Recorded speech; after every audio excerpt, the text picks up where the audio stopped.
যে সিএএ সহায়তা কেন্দ্র তার উদ্বোধন করলেন, এই বিষয়টা কি আছে? দেখুন, এখন আপনারা এসআইআর চলছে, নাগরিকত্ব আইনে এটা অনেকদিন আগেই পাস হয়ে গেছে, সিএএ সিটিজেনশিপ অ্যামেন্ডমেন্ট অ্যাক্ট।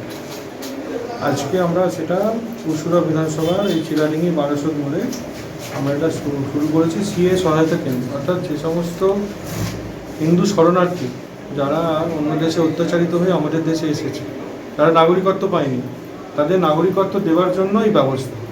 এইটা আমরা এখানে শুরু করেছি, এখন পুরসুরাতে শুরু করেছি।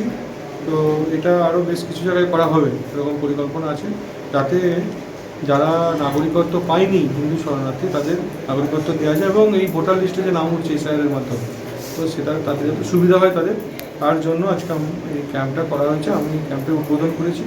তো এখানেতে আমি সকল যারা নাগরিকত্ব নেওয়ার জন্য যারা হিন্দু শরণার্থী আছে তাদের কাছে বলতে চাই, আপনারা আসুন, এখানে নাগরিকত্ব দেওয়ার যে রেজিস্ট্রেশন সেটা করানো হচ্ছে, আপনারা এসে রেজিস্ট্রেশন করে যান, নিশ্চিতভাবে সেই কাজটা কেন। এসআইআর তো চালু হয়ে গেছে, এরপরে সিএএ কি বলবেন? সিএ এর আগেই চালু হয়ে গেছে রেজিস্ট্রেশন, এর আগেই বিল পাস হয়ে গেছে, আমাদের এখানে হয়নি। যেহেতু এসআইআর মাধ্যমে নতুন ভোটার কার্ডের সংযুক্তকরণ হচ্ছে, সেহেতু এই ক্যাম্পটা করা জরুরি। কারণ এখানকার যে সিএএ সহায়তা কেন্দ্র তার উদ্বোধন করলেন, এই বিষয়টা কি আছে? দেখুন, এখন আপনারা এসআইআর চলছে, নাগরিকত্ব আইনে এটা অনেকদিন আগেই পাস হয়ে গেছে, সিএএ সিটিজেনশিপ অ্যামেন্ডমেন্ট অ্যাক্ট।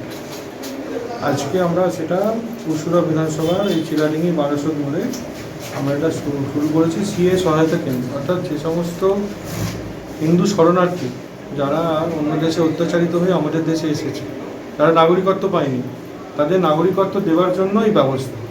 এইটা আমরা এখানে শুরু করেছি, এখন পুরসুরাতে শুরু করেছি।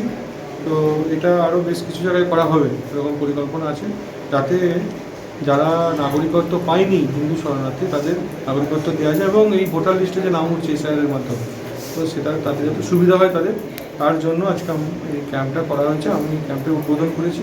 তো এখানেতে আমি সকল যারা নাগরিকত্ব নেওয়ার জন্য যারা হিন্দু শরণার্থী আছে তাদের কাছে বলতে চাই, আপনারা আসুন, এখানে নাগরিকত্ব দেওয়ার যে রেজিস্ট্রেশন সেটা করানো হচ্ছে, আপনারা এসে রেজিস্ট্রেশন করে যান, নিশ্চিতভাবে সেই কাজটা কেন।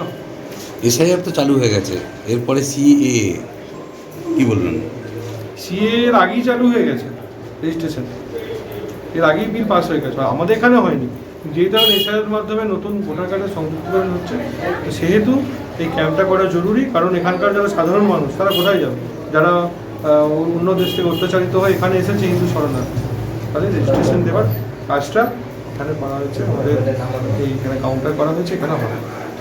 বিরোধীদের বক্তব্য হচ্ছে যে শুধু হিন্দু শরণার্থীদের ক্ষেত্রেই কেন সিএ? দেখুন, এর একটা বিষয় আছে।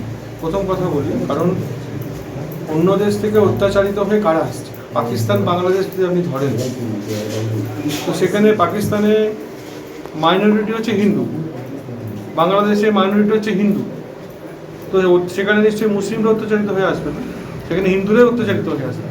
তাই হিন্দু কথাটা উল্লেখ করা হচ্ছে এই কারণে, কারণ যারা রোহিঙ্গা অনুপ্রবেশকারী আছে তাদের জন্য অবশ্যই নয়, তাদেরকে আমাদের দেশ থেকে বিতাড়িত করতে হবে, এটা সরকার বলেছে এবং জাতীয় নির্বাচন কমিশনও সেরকমই ইঙ্গিত দিয়েছে যে এসআইআরের মাধ্যমে যারা এই দেশীয় নয়, যারা বাইরের দেশের লোক এখানে এসে অবৈধভাবে আছে, তাদেরকে ভোটার লিস্ট থেকে বার করতে হবে এবং এখান থেকে বিতাড়িত হবে। আমাদের লক্ষ্য, ঠিকানা গৌরহাটি মোড়, আরামবাগ, হুগলি। যোগাযোগ নাম্বার 9733747346 অথবা যোগাযোগ করুন 6296864797 এই নম্বরে।